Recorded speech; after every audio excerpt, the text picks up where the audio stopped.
Early this morning, Melbourne time, the Australian-born Mary Donaldson became Queen of Denmark as her husband Frederik replaced his mother to become King Frederik X. They sealed it with a kiss in front of a crowd estimated 100,000. The King got quite emotional, wiped away a tear, and he promised Danes to do what kings should do: unite. At blive en samlende konge er i morgen.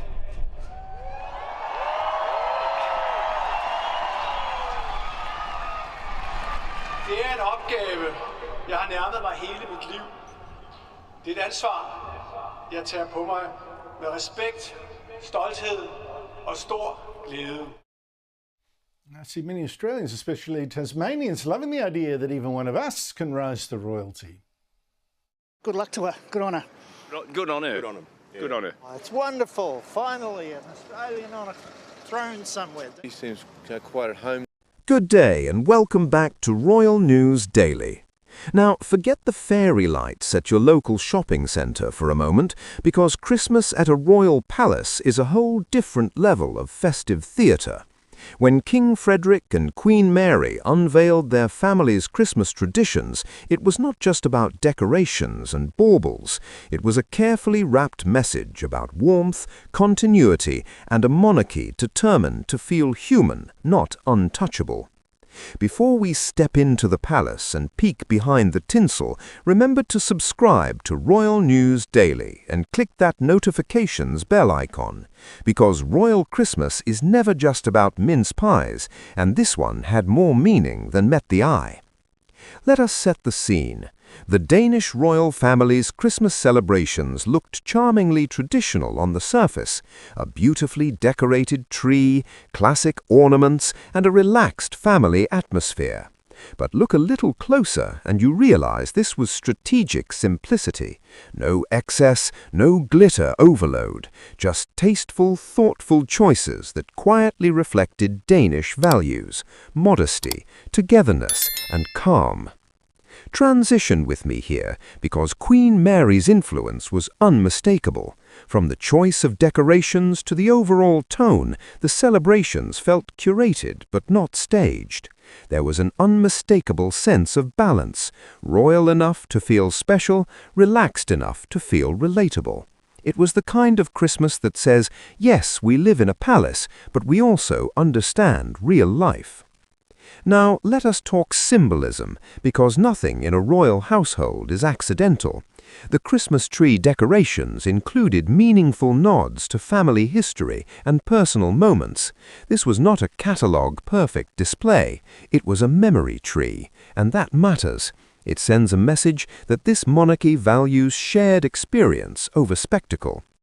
Shift gears slightly, because King Frederik's role in this festive reveal was just as important. His relaxed presence reinforced the image of a hands-on, emotionally present monarch. No stiff formality, no distant authority, just a king comfortable in his role as a father and husband. In today's world, that image carries enormous weight. Now, here comes the clever part. By sharing these moments publicly, the royal couple controlled the narrative without saying a word.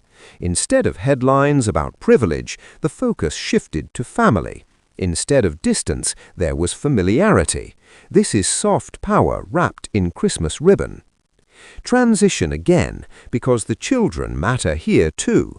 The visibility of the royal children in a natural, joyful setting reinforces continuity.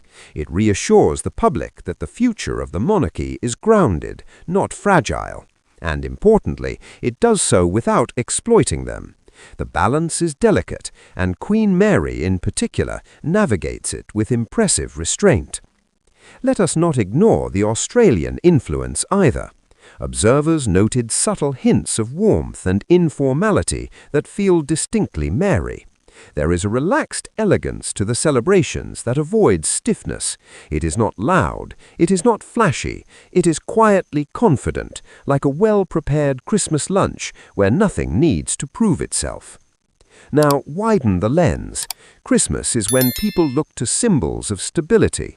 In a world that often feels unpredictable, the image of a calm, united royal family carries reassurance. King Frederik and Queen Mary understand this instinctively. Their Christmas message was not delivered through speeches, but through atmosphere. And atmosphere, when done right, speaks louder than words. Transition smoothly because public response tells the story. The reaction was overwhelmingly warm. People did not talk about jewels or gowns, they talked about how normal it felt. And in monarchy, normal isn't boring, it's powerful. It bridges the gap between institution and individual. As the decorations came down and the season passed, the impact lingered. This was not just a festive snapshot, it was a statement of intent. A monarchy that honors tradition, embraces family, and understands that relevance is built in quiet moments as much as grand occasions. So yes, it was Christmas, but it was also communication, leadership, and a gentle reminder that sometimes the strongest image a royal family can project is togetherness. Thank you for watching Royal News Daily.